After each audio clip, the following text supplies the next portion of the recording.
we just think it's important to just share like our education and our knowledge, but also bring in really great people that we have surrounded with us. That just inspire us, and no better person than to have you on as our first person. So thanks for being here. Phil. No pressure. No pressure. Well, thank you for having me. It's an honor to be here. Thank you. Thank you so much. So, for the people that don't know you, how would you describe Phil Wright in one word?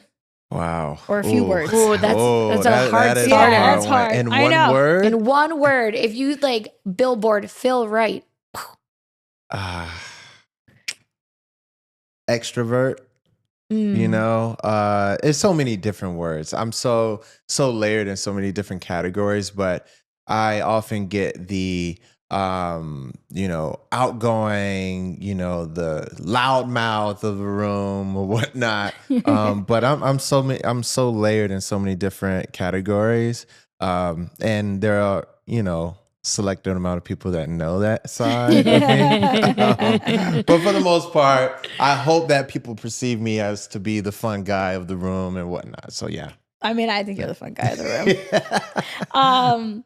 So how did you first get into dancing? So I started dancing at the age of 9. A lot of people Wow. don't know that. But I actually fell in love with dance through singing first. Wow. So I was wanting to be the next Jackson 5. I wanted to do the new edition thing or whatnot. I love it. Wow. And that was sort of my first love. And then later on, dance became sort of a part of that. Then I reached the age of 12 and realized I couldn't sing anymore. So then dancing was it for me. And I fell in love with dance and started dancing at the age of 9. Fell in love with contemporary dance. A lot of people don't know that either. Hip hop didn't come along until later on. And yeah, trained at the African Heritage Cultural Arts Center in North Miami Beach. Wow. Under Mr. Coates, Mr. Davis. Those were my mentors when I first started. And yeah, here I am now. So it's really cool. I didn't know a lot of Yeah. that actually. And we know you for almost 10 years now. Yeah. All right. It's Like been a minute. 2017. Yeah, it's been a while. Who's counting? I'm still 21, guys. Relax. Right. My hair's still brown. Right.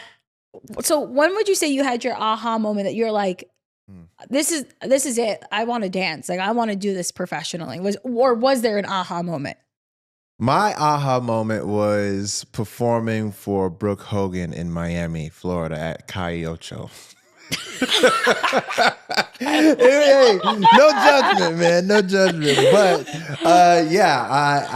she had a show on TV called Yes. Brooke Knows Best. Yes, I watched it. And I was her boy toy. And they had an audition. They filmed the audition. Glenn Douglas Packard was the choreographer, and he selected me. And then our first show taped on in Miami. I forget where we were, but it was taped in Miami, and I was her boy toy. And I got on stage, and it was my first like large performance, like festival-esque performance. And I got on stage, and I looked up, and I just like blacked out. And it was like, whoa. And you just see a sea of people and if you ever been to Calle Ocho in Miami, it was a thing back in the day. Yeah. And I never let go of that feeling. And I've been chasing that feeling ever since. And I've received that on many different stages. But that was my first aha moment. I don't even know what year that was. Man, that was so long Wow. ago. Yeah. That's it was awesome. A long Wow. time ago. Yeah. Oh my God. Mm-hmm. That's great. That's amazing. Court, I'm gonna take it still. You're good? Go ahead. All right. Court's just like, she's like, yeah, I'm just gonna be here. No, Court's like, I'm gonna listen. I think those I know for myself, like those aha moments Yeah. are amazing. And then I've also had the aha moments that I was like, maybe this isn't, I need to still do dance, but I need to pivot because it's not filling my cup the way that, I needed to. And, so I think it's interesting that was your moment for you, I had that moment. I was dancing for Kelly Rowland. Oh, wow. And I didn't know that. Yeah. Oh, it was okay. the summer of When Love Takes Over. And I remember killing the choreography. And then all of a sudden you look up and it was just a clap. right? It was just this clap. And all of a sudden you just look out and it was like 60,000 people, the fog, purple. I still get chills like walking through ShopRite if that song comes on. And I'm like, all of a sudden you just stop. But nothing can take away from that feeling. And then I remember going to an audition for Lorianne Gibson. It was something for Making the Band. I couldn't sing. I don't know why I was there. LOL. But I remember sitting there and it didn't give me that same feeling that I was getting when I was actually teaching in a classroom and teaching to kids. And I think for me, I was like, I love dance, but I don't want to take a job opportunity away from somebody else if I don't love this. And I would actually rather teach to fill my cup. So like, it's I didn't know that. I didn't know that. Wow. So I stopped auditioning when I was about 23. I opened up my first studio when I was 23. Nice. And my whole entire life, changed. And I was about to go to LA when I was 22. Actually, I was supposed to live with the Spellman sisters who now co-produce on the Disney, it's crazy. And my whole life would have been so different, but I wouldn't have my wife, I wouldn't have my daughter. So it's crazy how like the world works out. But Well, congratulations to you. Doing pretty damn good. Thanks, Phil. Thanks. I'm all right. I think it's different. It's like a different high, but what you're saying, like not chasing that high, but that first, you never replace it. You're never going to replace that first. And I think that a lot of dancers get caught in that of like, does this mean that I don't love it anymore? Or they question their self-worth or, was I just better back then than I am now? Especially when you've been in the game for a long time. So, how do you navigate, through that? Like that you had that glorious feeling, and you've been on so many great stages, like so many great platforms. Just trying to find that high. But just trying to find the high, but not getting lost in the high. Well, I feel like I'm like this fallen leaf that the wind is just blowing. I love that. And I'm just going wherever the wind blows. And early in my career, I became very like intentional on what I wanted to do. And which is crazy because as much as I became more intentional, I became more disappointed in a lot of different things. And with having that, and it's okay to be intentional, but I started to, as I grew older in my career, I started to accept the things that just came my way. And one of the things was teaching kids and teaching the youth and the younger generation versus my professional career where I wanted to dance and there were so many different things that I wanted to achieve. And, I just started to, you know what? I got this job. Why am I trying to do this job? Yeah.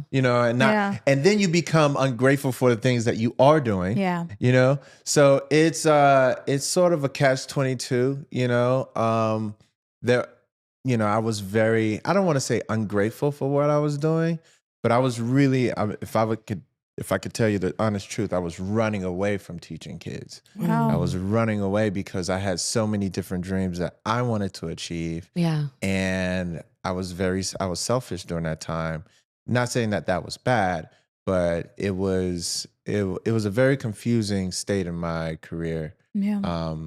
But then what's crazy is that once I started to accept what I was naturally great at, then all the things that I wanted to achieve started coming. Isn't that funny? It's so crazy. Yeah. So, message to the kids out there, just doing your thing, just continue to do what you love to do and things will fall in place. I agree. I think that. like trusting timing and trusting the universe. And it's a very hard thing to do because especially in the generation that we all live in society. And like, if you're not posting, if you're not keeping up, you feel like you're drowning. Yeah. But it's important not to get lost in like why you started in the first place and just to kind of keep going and then trust that like whatever's supposed to happen is supposed to happen. But with that said, keep working because you love to dance, not because you want to be on tour with Chris Brown. Like that's okay, but it's not about Chris Brown. Yeah. It's about the love that you have for what you do and what it makes you feel. I think it's a lot like love though, too. They say that a lot. The quote is, not verbatim, but a roundabout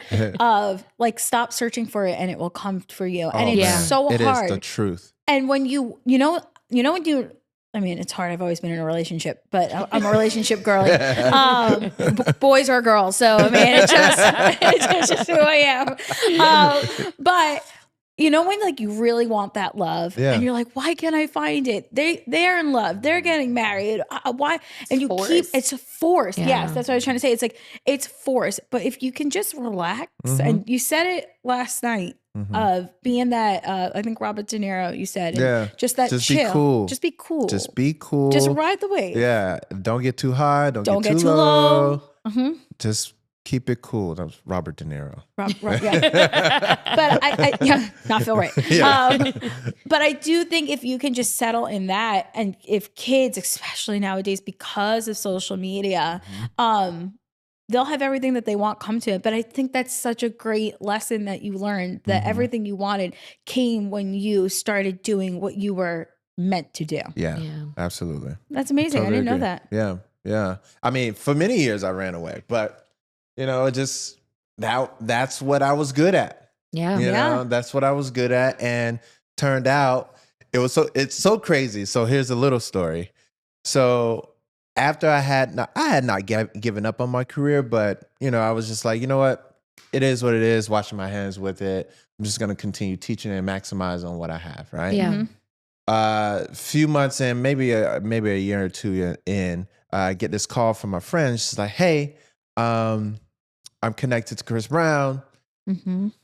He's having a birthday party for his daughter. She wants to have a dance party, and they're looking for a choreographer. So they called me in, and I was like, oh, wait, dope. This is awesome. But unfortunately, I couldn't do it. But it's just so funny how the world works in your favor, you know, and when you are accepting what it's giving you, basically. Yeah. So, yeah. So would you say that you had a moment that was your turning point? That you've been on a lot of big stages, you know, TV shows, you've done a lot in your career. What would you say was the turning point that blasted you into your brand of Phil Wright? Not Phil Wright the person, because you've always been that boy. But Phil Wright the brands, because we know how big you are with your brands. You know, I know you when you used to wear the scan code. Bro. Remember that? I know you Drop that the photo. You know? Or remember the pops on the phone. The pop sockets Pop socket on the back of the yes. phone. But your hustle was real. You would come in. And confidence was real. And your confidence, yeah. And I was like, we learned so much from you, though, in those brief moments that you would walk in.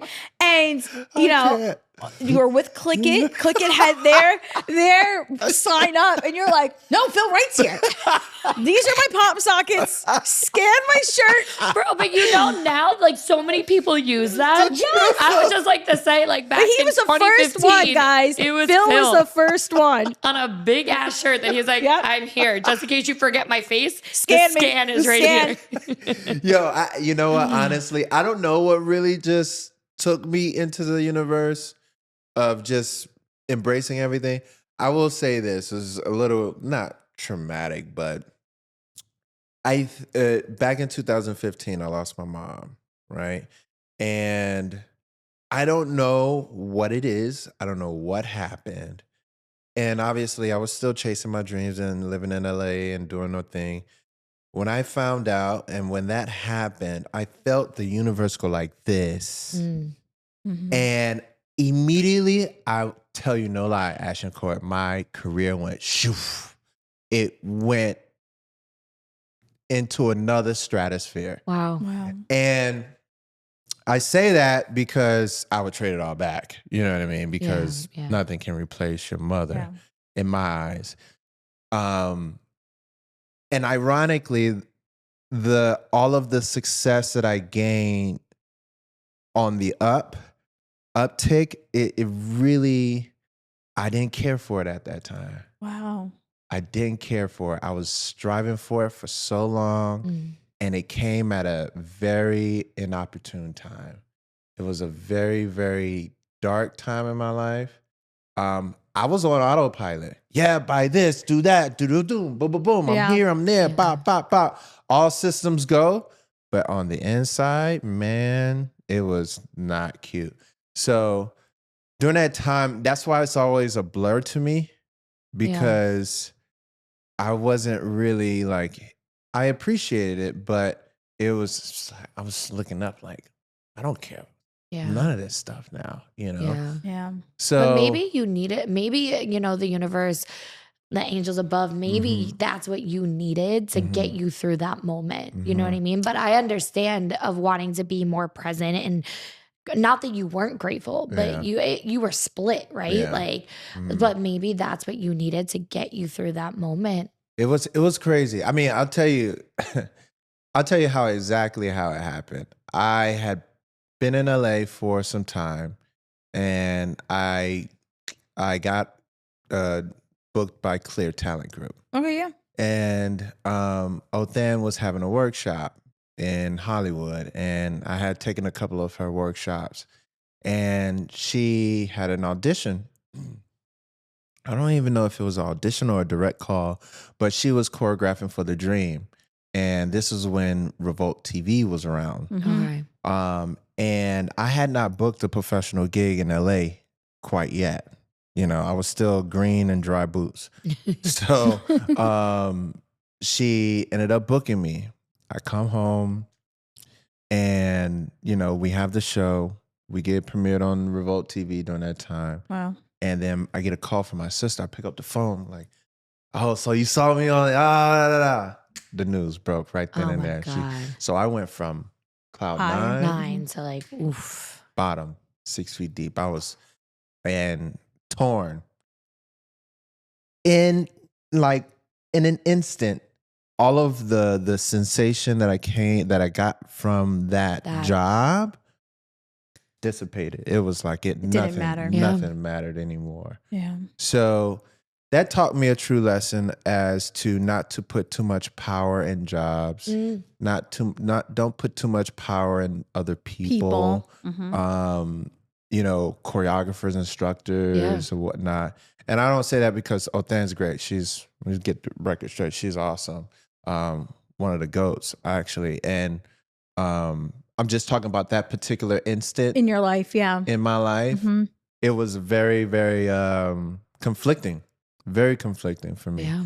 So, and that's how it actually happened. And then Wow. for some reason, I got into this very tiger mode, like very determined feature where I didn't care about anybody. I didn't care about who class I needed to take or whose face I needed to be in front of, because during that time there was Federals going around. Like Federal was a party that you had to go to. This is prior to social media. You had to go to Federal to make sure that you've seen the shows that people were putting on. Yep. And if you weren't if your face wasn't in the place, you wasn't getting You were booked, no one. you wasn't getting sought out. So I didn't care about any of those things anymore. Whereas before I was there every time. I was chumming it up with everybody, like trying to be likable. And for some reason it was a light switch. I didn't care anymore. And then ironically, when I didn't care anymore, that's when everyone started growing interest. Isn't hey, that what's crazy? up? That's dope. Yeah, exactly. It was so it's like crazy. it has to be more than just the opportunity Correct. or just the steps, or it has to fill your cup differently and like what your purpose is. You know what I mean? But I mean, I always like to say your story is your story, man. yeah. That's yours. That's for you to keep, and that's special for you. And everyone's is different. Yeah. Well, thank you for sharing. Yeah, thank you that's for sharing okay. that. Yeah, I know. And I know it's been a rough, few days for you, and Yeah. to tap into that, like, we really appreciate you sharing that. But course. hopefully that can help someone else too. And it's not about you having to lose someone. I think that what, Phil is trying to say here is that, like, nothing really matters in life, right? You just have happiness and doing what you love Health and just happiness. going for it. If you want it, just go for it, because in an instant that emotion can be taken away from you, the high to the low. And at the end of the day, does it really matter if you booked Kelly Rowland? Yeah, it's cool. Yeah. It's the coolest credit, right? Yeah. But at the end of the day, it doesn't really matter. But if I had to choose booking Kelly Rowland time and time again, which would mean I had to move to LA, Yeah. or stay in New York for my That's a good family and my comparison. future, I would stay in New York for my family and my future, Yeah. you know, because nothing is comparable. But in the moment, you're so and your wrapped, younger right? self too, Yeah. of And you're willing to course. do anything for these. You're like, oh, you want coffee? Yeah, I'll go get you coffee. Like, you're willing to do Trying it all. to prove But yourself. also, too. I mean, You need that, right? Yeah. I will say though, like we're seasoned. Oh, yeah, I know. Yeah, it's kind of hard to like I tell know. a younger, like if you told the young 22 Phil, 20-year-old Phil, you crazy, get out Yeah. of my face, Dude, bro. I was taking 6 classes on one day and just showing them, and I was full out, and they're like, just trying to prove myself and be, you know, relatable and relevant. Yeah, but for young ones looking in, just do your best and don't put Find your weight. purpose. If you didn't book that job It's or okay. you know that person didn't see you that night, it's okay. It will come along when it's supposed to come along. You just have to Yes. trust the universe. Yep. Yes. Totally agree. So just shifting gears a little bit, because we've been talking about how many stages that you've been on and high pressure moments that you've been in. And you mentioned it last night, and I was like, this is like a good question to ask him. Because you said you still get nervous to this day. To this day. Which it's not For wild everything. to me. Like No right now, one would- before I walked in here, I was nervous. Me too. I had to put nervous. I put a sour candy in my mouth usually to like switch my brain. Yeah. And then I don't know about you, as soon as lights or cameras go on, it just cut goes on. into auto zone. Yeah. Autopilot, We yeah. danced this year at our recital, our showcase, and we never wanted to be those people. We don't want to be those dance teachers that we stand in front No of the shade, kids and no we're like, shade. no, there's no shade, but just for us, our branding, we were just like, I just don't want to do it. Needless to say, It was 10 years. it was 10 years at Our SDL. mom's We had dreams a rough finally came year true. at SDL, losing our home and all that. And our moms were begging us, both of our moms. And I was just like, you know what, Courtney, what's 2 8 counts? So 4-minute dance, we came out for the 2 8 counts, and then for 4 8 counts all together with our kids and all the schools. We brought back all of our alumni Oh, nice. from all 10 years. Anybody that wanted to come. So we had people in from California, Arizona, nervous. Scotland. Scotland. You're nervous. Yeah, Oh, yeah. So yeah. You're I'm nervous. standing backstage, okay? My daughter, who's 2, is in my sister's arms, and she's like, Mama. And I'm like, you got to get her away from me because I'm like freaking out. I'm blacking out over here. Like, and the choreo's the easiest choreo, which is what we always mess up on, right? Yeah. I look at Courtney and go, I don't think I could do this. And she was like, bro, man up. You could do it. I was like, I could do it. We Like, go from like talking at like D when you in front of like events, teaching Easy. classes in front of I have hundreds to of kids. dance. I like get into this, like, I feel like I'm 10 again. And I'm at like, you know, a showcase. Yeah. So, you know, whatever. We go on stage and we do what we have to do, but I don't think those nerves are ever going to go away. And when you said it last night, I was like, and then you rephrase it. You're like, turn it into excitement. Yeah. It's the frame. So how do you handle those high pressure moments? Well, I mean, Because you're on bigger stages than a dance recital than me. yeah, well, I mean, you still experience it on different levels, Yeah. right? Like, so, I mean, I always coach my kids to understand that the moment that you lose that nervous vibe, then, I mean, where's the passion then? Right there, right? Like, so for me, like, when that dissipates, it's like, okay, it's time to find something else to challenge myself with, you know? And as I was telling the kids last night, I was just saying, like, channel that into something that is more relatable to anticipation, excitement, elevation. Love it. You know, all of those things are going to channel your more performative side of yourself. And that's what a performer is. You don't think Beyonce gets nervous. You don't think There's no Jay-Z way. gets. They make look cool and look like they going to, but No, there's no way. there's a point where she's looking in the mirror like, oh God, I hope I don't mess this up. You know what I mean? Like, Fall through one of those holes on the stage. yeah. But you know what's great about that is that her performative side of things inspires so many people. Yes. Yeah. So if she doesn't put on, she doesn't inspire the little girl in Idaho who wants to do it. Yeah. Right? Yeah. So that's what the nerves do. It gets you to the more performative side of yourself. So then that way you can inspire people when you do what you love to do. Absolutely. I love that. So So, going to switch gears. Courtney was really excited about this question. uh-oh. All right. What Do you question is have that? any? This is really simple, Oh, but yeah. This is really simple. This was my one question that I have for you. So All right. So, I'll let you ask it. no on this pressure. one. Go Ready? ahead. Drum Okay. roll. What is your go-to hype song? when you're nervous. I know. You know, when you're nervous and we're talking about that nerves, like what is the song that you go to that helps settle self-motivate you or motivate you? And I know it's a tough one. You know, because that is tough. I know.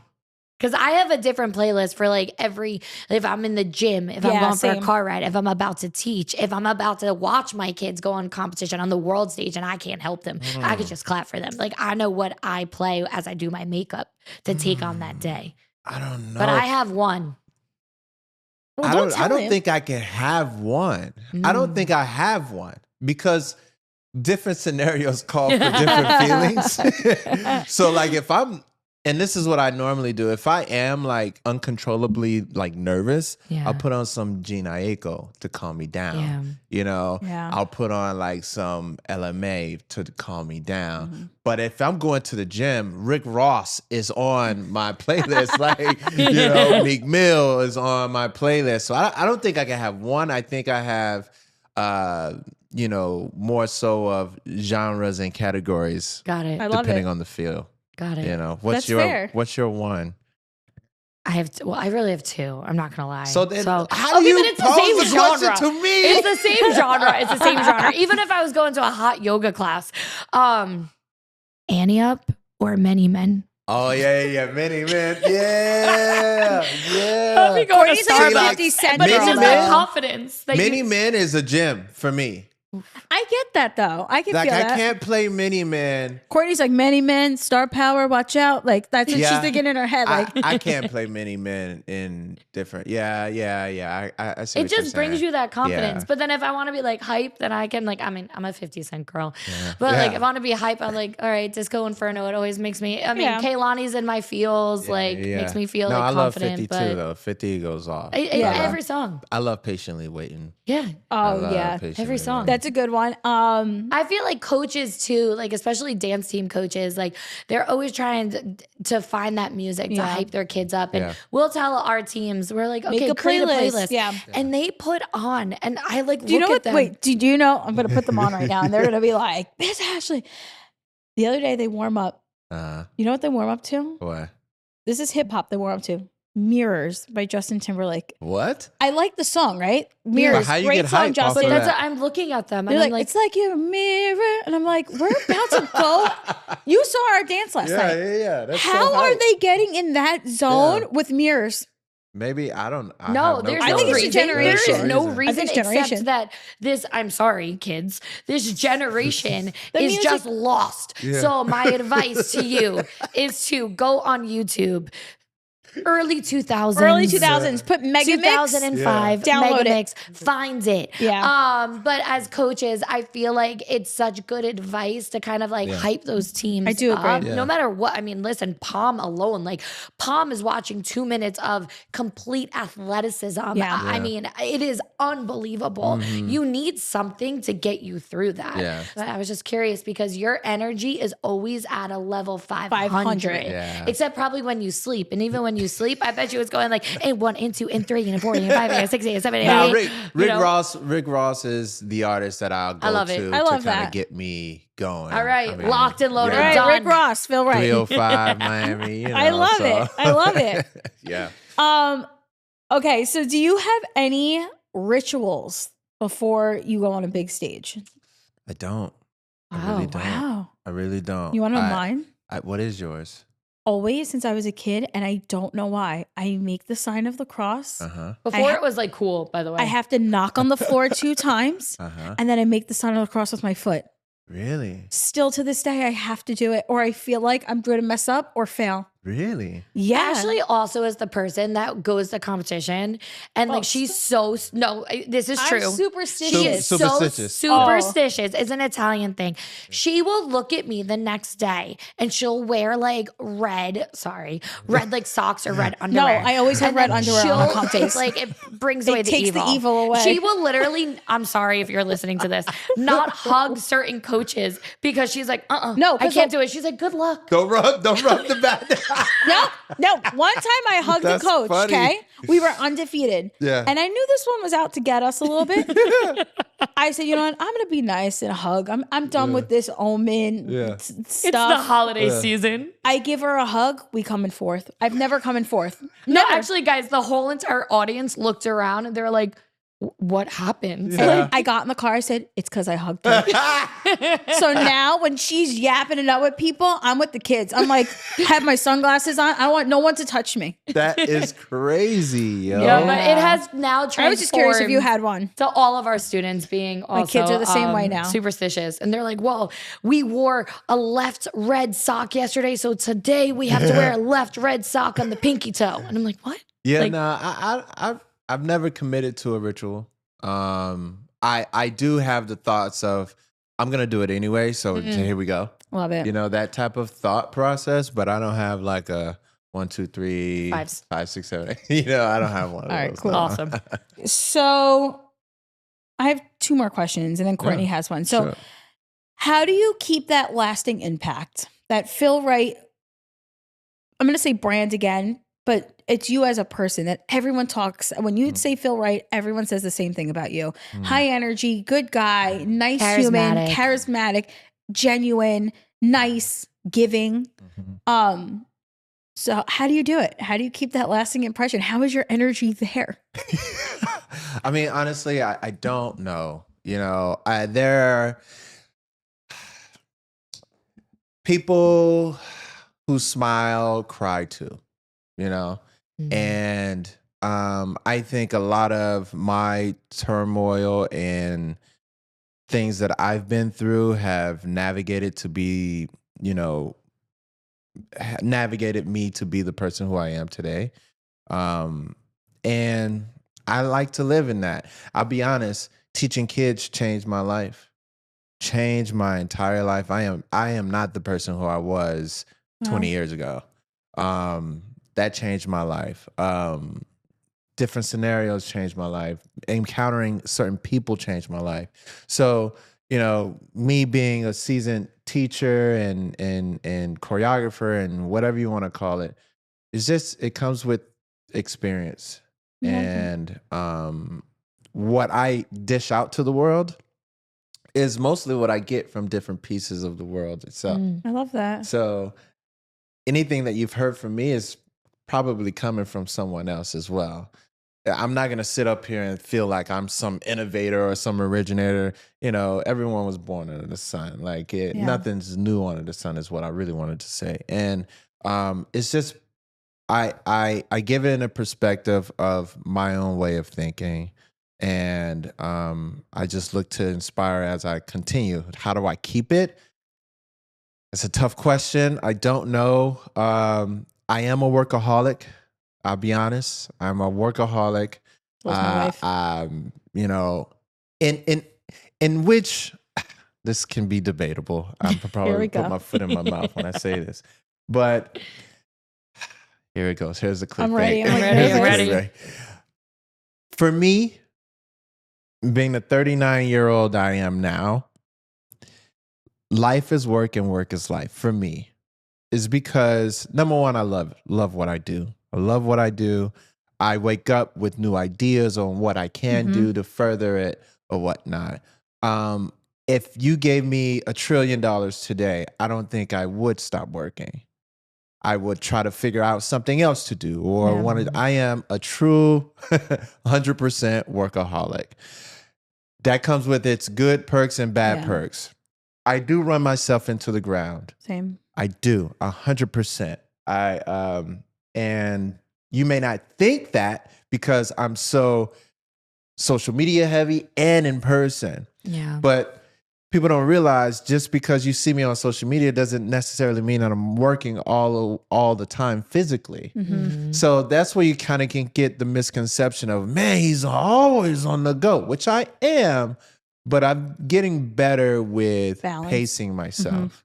Spending time with the kids and the wife, and then seeing my loved ones when I go back, or, you know, but I will be honest, I do work a lot. And that's all drawn from the notion of life is work and work is life. I enjoy it. I really, really do. So a lot of people won't like that statement.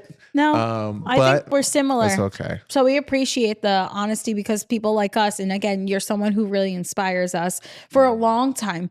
We're the same way. My wife more than me. You know what it is? But we don't know how to shut off. I don't know how to shut off. I woke up at 3 a.m. the other day. I was like, Assassins doesn't have a tumbling skill in their routine. Yeah. And, I woke up and I told her, she goes, I woke up at 4 a.m. thinking the same thing. So we're lucky we get to do it together, to be crazy together. You know what it is? I think for me, and I think we're very similar. Yeah, you guys are very similar. Is that, yes, it is a whole thing about like, I am a workaholic, but it's half of it is because I love what I do and it fills my cup, and I love giving back and watching kids flourish because my time is kind of done. Yeah. So I love to see what the next generation is going to be. But selfishly, I think it's also because I like to prove to myself that I can always step my own game up. Yeah. And that is my superpower. And no one can take that away from me. So I'll tell my kids, like, y'all might turn better than I can right now because I've had a C-section, et cetera. My abs are all messed up. But I will still outwork you. Yeah. I don't care that you're 16. I will still outwork you. And it's not a competitive thing with them that I'm like, I have an ego and I'm trying to be better than them. It's because if I'm going to be in that space with them, then I have to match their energy, but I have to keep pushing them. And if I keep pushing them, I'm pushing myself. Yeah. And that's I love to dance, but that's, for me personally, that's not enough for me. So it's myself. It's how am I going to be great? And that workaholic mentality is almost like I'm running my own marathon. It's not that I'm addicted to work or I'm addicted to dance. It's that I'm addicted to being the best version of myself. Yeah. And I'm not going to stop until I get there. And that success does not mean going on tour with Beyonce, being the biggest convention recruitment clinic out there. That just means that if I'm completely satisfied with the person that I have become through that work process. So, I mean, listen, like all that we have, it's through work, people. Yes. You have to work. Yes. Like there's no other equation for you to get to where you want to be. Wherever you are right now, it's because of work. Clip this, clip that. Work. It is not because of anything else. And I appreciate it because there was a time where I didn't have work. There was a time where no one was checking for Phil. No one was checking for me. But now it's different. And I'm not tooting my horn, but that became the mantra for me. And just because I'm working on one job doesn't mean that, okay, I'm chilling now. No, man, because I had to get to the next one. That pressure became such a privilege for you to keep leveling yourself up to see what's going to happen, in the next 365. Yep. Before we close out, I do want to just wrap into the question you wanted to ask him with the industry world and the dance team world. So as we're seeing, shout out thanks to LSU Tide Girls a few years ago, going viral on TikTok, that UDA dance team, it has become so tangible now for studio kids to be exposed to and to see that there's this whole other world where they can dance for 4 more years without having to make that big LA move, right? If you live in Idaho, that you can go to a university and you don't have to stop dancing. In the hip hop genre, what would be your advice to a coach, to a hip hop athlete on a D1, D1A, D2 college dance team, D3 college dance team? How do we keep that authenticity of movement, but trying to still be clean? What is something that, I know that's a very lengthy, we could probably have a whole podcast on that. But what is that one little bit of advice? Is it studying at home? Is it taking more class? Is it, just watching videos to try to find that inspiration of trying to find the marriage of the both styles? I think educating yourself about the history of the genre translate through your body more than everyone thinks it does. The more that you can educate yourself, and there's so many resources that you can go to. You can go back into history or whatnot. Yep. Like there's so many different things that you can resort to. I'm not going to sit up here and tell you, okay, do this stretch and this is going to help you with this. And that may be the case with other instructors or whatever. But I feel like knowledge plays a huge role into your movement on the dance floor, whether that be during a university or industry wise. Yeah. So educating yourself, and there's no like limit to it. You can Yeah. continue to educate yourself. I'm still learning today. Same. You know, things that I did not know yesterday, I know today. So don't feel like there's a time limit or anything. But my answer would be is to continue to educate yourself because that's going to help you more than you think it is. I love that. Thank you. So the guy who inspired us to do this podcast, he started this thing where he asked the person before something they want to ask the person sitting in the seat. So we asked him, what is one question he wanted to ask you? Oh, whoa. He don't know me. He does it. And He does now. That's the glory of the question. Oh, wow. So Okay. your question is from him, what is your favorite quote or mantra and why? Wow. I have one that I used to go by.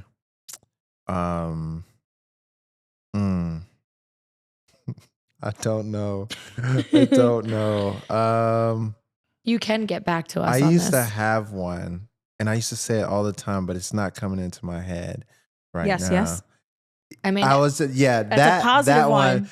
Okay, That branded so you a lot. the one that I use all the time in my classes is yes, yes. And a lot of people always ask me what the meaning is. It stands for a lot of different things. The first yes means, do you understand?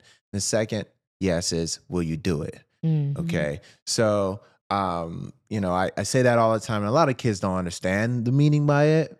And, if anyone asks, but that's sort of my mantra that I go by. And I use it in classes when I'm teaching a whole bunch of kids or just two students or whatnot. So yes, yes is my mantra. Perfect. I love it. That's it. Well, It's thank genius. you. Yeah, no, we love it. So thank you for sharing that. And thank you for coming out and being our first guest on our podcast. Yeah, we did Yes, it. Did we that's do it? Did we do it? We did it. Where my camera at? We did it. We did it. What's the name? What's the podcast? What's the Oh, the pod. You weren't here when I introduced it. It's called PressBox. Man, make sure you guys check out PressBox whenever you get a chance. Follow these two young ladies. They've been my friend for over 10 years. They've supported me in everything that I've done, and I'm so happy to be here. Check out PressBox when you get a chance. Thank you so much for that. Thank you. Thank you.